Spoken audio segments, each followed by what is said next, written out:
kay God, di ba? Gusto natin na pagkatapos ng buntong sa buhay natin dito, gusto natin mapunta sa taas, di ba? Mapunta sa langit. Sinong gusto magpunta sa langit?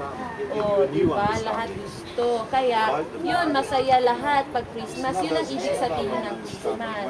Si Jesus, pinadala ni God para magkaroon tayo ng daan para mapunta sa langit. Jesus is my friend, He's my master. He saved me from a terrible disaster.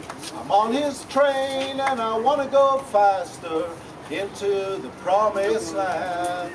Jesus is my friend, He's my master.